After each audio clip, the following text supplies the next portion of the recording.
This video is going to be a very quick introduction to geocaching. So if you've heard the term geocaching or wondering what it's all about, I'm going to give you a very quick overview.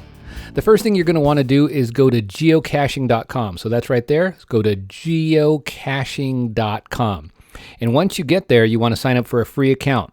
Once you get a free account, you can put in information right here to do a search and search for nearby geocaches just to see which ones are near you. I'm going to put in a zip code and then do a search for that zip code. And then what it's going to do is it's going to find geocaches around that zip code.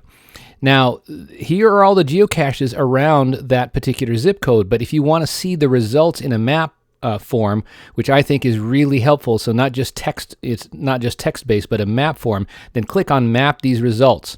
When you click on that, when you click on that, you now get to a map, and this is what the map looks like. Okay, and if you zoom out on the map, you'll see that in the zip code, look at all those, each one of those little icons there with a little box with a green lid on it is representing a geocache. These ones here with smiley faces are ones that I've found, but there's so many here in San Diego that I have not yet found. And it almost doesn't matter where you live, you're going to find tons of geocaches around your area. So this is a map of that zip code that I used. And I picked a particular geocache just to show you, and this one happens to be called Dragon Fiesta. It was hidden by somebody else. All of these are hidden by other geocachers. They got placed a long time ago, and they got approved, and they're sitting out there waiting for you to find. Now, if you click on this, you will get to a detail about Dragon Fiesta. So let's go ahead and click on it. And this is information, again, you're going to need at least a free account to see this. This is the information about that one particular geocache, this one right here, called Dragon Fiesta. Okay, and it's hidden on an island out in San Diego, but let's take a look at it. So here's some information about it. First of all, you can learn about the difficulty, like how hard is it to find it. So out of 5, it's a 2. And the terrain is not bad either. It's a 2 out of a 5. The size goes from either a really tiny one to a small one, to a regular size one, to a large one. So the size of the geocache varies. And right here are the coordinates. So if you were to use a GPS receiver and plug in those numbers, it will point to a location, which if you go to that location, that's where you're going to find the geocache. Now, right here is a description. And it says, just another for the numbers in the great area. We love this island, etc., etc. And one thing for new finders is there's a hint right here. It says additional hints, and if you click on that, it will unscramble that and give you a hint onto what you might want to know is there. Over here, here's the decryption key. So every A is an N, every B is an O, every C is a P. So if you want to, you can print out this whole sheet, and when you're out in the field, if you get stuck, you can slowly decrypt that and figure out what it says. Let's go ahead and click on here right now and see what it says.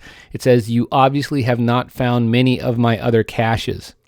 That's not a very helpful hint this time. Sometimes they're a lot more helpful. But maybe if you found other caches by this particular hider, and the hider is hidden by Dragon D, maybe Dragon JD, I don't know. Whoever's hidden this maybe has a similar way of hiding. Now, something else you want to look at is, let's scroll down here. You want to find if other people have found it, because after you find it, you log back into your account and you log your own find. So all these people say found it, found it, found it, found it, found it. They all found it. And that's one of the fun things about geocaching. Not only do you sign the paper log, which is in the actual physical cache, but you can come back here and write your online log, and it keeps track of how many finds you have. The other thing that's cool to see here is if you click on this, it says view images. View images on the gallery right there. And you click on that, and these are pictures that might give you a hint or a clue. So you may not want to look at them actually of things. So maybe that's something they put in the geocache or found in the geocache, things like that. And here's maybe a picture that somebody took near the geocache. Now I'm going to show you a picture that gives away this geocache, but it's kind of cool because then you can see what geocaches sort of look like. All right, this is it's called a spoiler because whoever posted this picture now has given away the secret of this geocache. This geocache looks like it's maybe a water bottle with a cord or a cable, and it's attached to the bottom of this fence post cap. So if you look over here, you see these fence posts? Yep, I bet you this was on the cap of one of those tubes, and then it hangs down. So this is a pretty clever looking geocache, but usually you don't want to post spoilers to spoil it for other people. And I saw right here is another picture, which I bet you in this picture, that's the cap. Looks like a big fat one like we saw in the picture. And then I bet you it's hanging down and it's right there. So that's an example. Geocaches can be hidden. It might be in a box. It could be down here. It could just be hidden. Could look like a fake rock and things like that. So then once you have found your geocache, you come back to the geocache page where you started from, and then you sign your own log.